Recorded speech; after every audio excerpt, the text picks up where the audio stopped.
బాల్కా సుమన్ మాటలు వివాదాస్పదమవుతున్నాయి. కాంగ్రెస్ పార్టీ నాయకులు ఇచ్చినటువంటి కంప్లైంట్ ప్రకారం కేసు నమోదు చేసిరు. ప్రస్తుతం బాల్కా సుమన్ మనతో పాటు ఉన్నారు. నిన్న మీరు మాట్లాడినటువంటి మాటలు మీ పార్టీలైనా మీ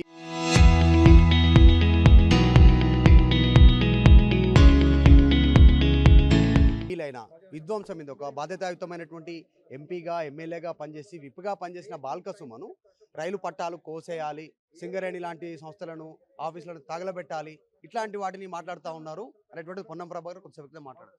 ఇప్పుడు నేనేమంటున్నా, నిన్న మా తెలంగాణ బొగ్గుగని కార్మిక సంఘం సమావేశం జరిగింది. ఆ సమావేశంలో 9 జిల్లాల్లో విస్తరించున్న సింగరేణి కార్మికుల ఆవేదన, ఆక్రోశం, వాళ్ళ ఆగ్రహాన్ని నేను రాష్ట్ర ప్రభుత్వం దృష్టికి తీసుకుపోవాలంటే మామూలు ప్రెస్ మీట్లు, మామూలు మీటింగులు కాదు, పెద్ద ఎత్తున పోరాటాలు చేయాలని నేను చెప్పిన. అది మా కార్మికుల ఆవేశము, ఆక్రోశం అట్లుంది, దాన్ని వ్యక్తపరిచినాం. సో ఇవాళ సింగరేణిలో జరుగుతున్నది ఏంది? 15,000 కోట్ల కుంభకోణాలు జరిగినాయి. మేము 19,000 ఉద్యోగాలు ఇస్తే ఇవాళ 3 ఏళ్లలో ఒక ఉద్యోగం ఇవ్వాలి. జీవో 76 ద్వారా మేము పట్టాలు ఇస్తే ఇవాళ ఒక్కరికి పట్టా ఇవ్వాలి. ఇవాళ సింగరేణిలో స్కాములు తప్ప స్కీములు లేవు. నైని బొగ్గు బ్లాక్ వేలం కానీ, సోలార్ ప్లాంట్ల కుంభకోణాలు కానీ అన్ని బయటకు వస్తూ ఉన్నాయి. ఇవాళ ఓడి 4,000 కోట్లకు పోయింది సింగరేణి. అటువంటి తరుణంలో సింగరేణి కార్మికులు ఆందోళనలో ఉన్నారు కాబట్టి సింగరేణి కార్మికుల పక్షాన మనం పోరాటం చేయాలని చెప్పిన ఆనాడు తెలంగాణ ఉద్యమంలో ఎట్లయితే మనం సకల జనుల సమ్మె కానీ, సాగరహారం కానీ, మిలియన్ మార్చ్ కానీ, అసెంబ్లీ ముట్టడి కానీ, సడక్ బంద్ లాంటి వినూత్నమైనటువంటి పోరాటాలు చేస్తాం. ఇవాళ కార్మికుల పక్షాన పోరాటం చేయాలని నేను చెప్పిన. నేను మాట్లాడింది ఒక 30 నిమిషాలు అయితే దాంట్లో 1 నిమిషం ఇటుది అటు చేసి ఫ్యాబ్రికేట్ వీడియో బయట పెట్టి కాంగ్రెస్ ప్రభుత్వ పెద్దలు అటెన్షన్ డైవర్షన్ టాక్టిక్స్ చేస్తూ ఉన్నారు. ఎందుకంటే నిన్న మా హరీష్ అన్న మాట్లాడిండు, 40 లక్షల టన్నుల బొగ్గు మాయమైంది సింగరేణిలో, దాని విలువ 1,600 కోట్లు. దీని మీద కాంగ్రెస్ ప్రభుత్వ పెద్దలు సమాధానం చెప్పాలంటే దాని మీద సమాధానం చెప్పరు. దాని నుంచి కార్మికుల దృష్టిని, ప్రజల దృష్టిని మరల్చడానికి నా మీద కేసులు పెట్టుడు, నా మీద ఎదురుదాడి సుమన్ కాస్త ఉద్యమం నుంచి ఆవేశపడే కొంచెం అగ్రెషన్ తెలంగాణకు అది అనుకొచ్చింది. ఇప్పుడు అధికారం పోయిన తర్వాత అసహనంతో 2.5 సంవత్సరాలకి తట్టుకోలేకపోతున్నారు, ఉగ్రవాదులాగా ప్రవర్తిస్తున్నారు, మిలిటెంట్ ఉద్యమాలు అంటున్నారు. అటువంటి ఉగ్రవాదుల ఫోటోలు, బాల్కా సుమన్ ఫోటోలు రాష్ట్రం నాశనం చేసేటువంటి రిలీజ్ చేస్తా ఉన్నారు సోషల్ మీడియా. నేను ఒక మాట అంటున్నా, ఇదే మంత్రి పొన్నం ప్రభాకర్ గారు ఇవాళ నా మీద మాట్లాడారుగా, వారు గతంలో డీజీపీ హెలికాప్టర్ తుపాకీతో వేల్చేస్తా అన్నారు. తర్వాత ఇదే ముఖ్యమంత్రి రేవంత్ రెడ్డి గారు గతంలో కాంగ్రెస్ పార్టీ అధ్యక్షుడిగా మల్కాజ్గిరి ఎంపీగా ఉండి ప్రగతి భవన్ నక్సలైట్లు మీరు వచ్చి బాంబులు పెట్టి, డైనమైట్లు పెట్టి పేల్చేయరని చెప్పిండు. ఇవాళ జడ్చర్ల ఎమ్మెల్యే అనిరుద్ధ్ రెడ్డి గారు ఈ మధ్య కాలంలో అరబిందో ఫార్మాను పేల్చేస్తామన్నారు. తర్వాత మక్కాన్ సింగ్ ఠాకూర్ గారు రామగుండం ఎమ్మెల్యే వారు, మా కోల్బెల్ట్ ఏరియా సోదరుడు, నాకు కూడా మిత్రుడే, ఆయననైతే ఏకంగా నరుకుతా అని చెప్పి మాట్లాడిండు రేవంత్ రెడ్డిని ఎవరన్నా ఏమన్నంటే. మరి వాళ్ళు మాట్లాడింది ఏంది? వాళ్ళు తీవ్రవాదులేనా? వాళ్ళు ఉగ్రవాదులేనా? చెప్పండి. జాతీయ సంపద రైల్వే అనేటువంటిది ప్రజలకు ఉపయోగపడుతుంది, రైలు పట్టాలు కోసేయాలి అనేటువంటి స్టేట్మెంట్ విద్రోహ చర్య కింద చూడాలి అనేటువంటి కాంగ్రెస్ విమర్శ. నేను ఒకటే మాట అంటున్నా, కార్యకర్తల్లో నిన్న మీటింగ్ జరిగినటువంటి సందర్భంలో కార్యకర్తలను ఉద్దేశించి మాట్లాడినటువంటి తరుణంలో కార్మికుల పక్షాన సీరియస్ పోరాటాలు చేయాలని నేను చెప్పిన. దాంట్లో ఆ స్ఫూర్తిని తీసుకోవాలి తప్ప 30 నిమిషాలు మాట్లాడిన దాంట్లో ఫ్యాబ్రికేటెడ్ వీడియో తయారు చేసి నేనేదో అట్లన్న విధ్వంసం చేస్తున్నా అనేటటువంటి ధోరణితో వారు మాట్లాడుతూ ఉన్నారు. ఇది కేవలం అటెన్షన్ డైవర్షన్ మాత్రం. ఎందుకంటే ఇవాళ కర్ణాటకలో సీఎంను మారుస్తున్నారని ఊహాగానాలు వస్తున్నాయి. నిన్ననే ఏఐసీసీ మీటింగ్ జరిపింది ఢిల్లీలో. ఇక్కడ కూడా పీసీసీ ప్రెసిడెంట్కు, ముఖ్యమంత్రికి పడతలేదు. దాని నుంచి ప్రజల దృష్టిని మరల్చాలి. 40 లక్షల టన్నుల బొగ్గు మాయమైంది సింగరేణిలో, దాని విలువ 1,600 కోట్లు. దాని నుంచి ప్రజల దృష్టిని మరల్చాలి. వడ్లు కొంటలేరు వీళ్ళు, దాని నుంచి ప్రజల దృష్టిని మరల్చాలి. కాబట్టి ఈ రకమైనటువంటి అంశాలు తెర మీదకి తీసుకొచ్చి రాష్ట్ర ప్రజల దృష్టిని మరల్చే కుట్ర తప్ప ఇంకోటి కాదు. హైదరాబాద్లో సుమారుగా 2 చోట్ల మీ పైన కేసు నమోదైంది, 2 పోలీస్ స్టేషన్లో. పొన్నం ప్రభాకర్ కొద్దిసేపటి క్రితం మంత్రి మాట్లాడుతూ చెన్నూరులో కూడా కాంగ్రెస్ పార్టీ నాయకులు బయటికి రావాలి, పోలీస్ స్టేషన్లో కేసు పెట్టాలని స్టేట్మెంట్ చేస్తారు. దాంతోపాటు పొన్నం ప్రభాకర్ మరొకటి డిమాండ్ చేస్తున్నారు, రైల్వే పోలీసులు ఎంటర్ కావాలి, సుమన్ మీద రైల్వే చట్టం ప్రకారం కేసు నమోదు చేయాలి.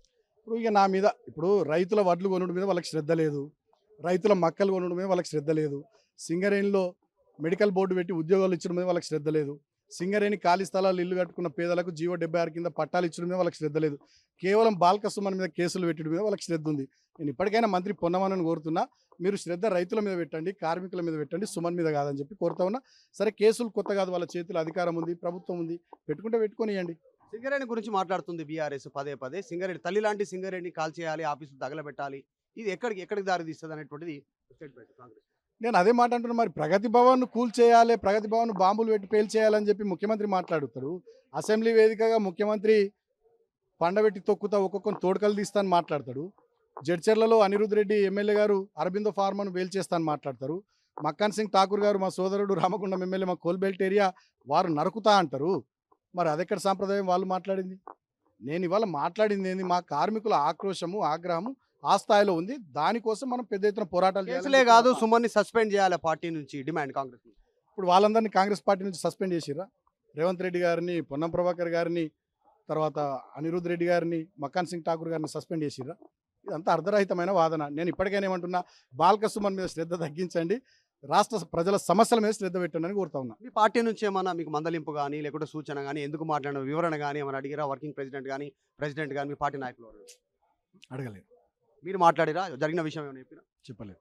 ఇప్పుడు కేసు నమోదైంది, ఖచ్చితంగా సుమన్ జైలుకు పోతాడు. మొన్ననే చెన్నూరులో మున్సిపల్ ఎన్నికల చైర్మన్కి సంబంధించిన ఎన్నికల్లో దాదాపు 16 రోజులు జైలుకు వేసి వచ్చిండు.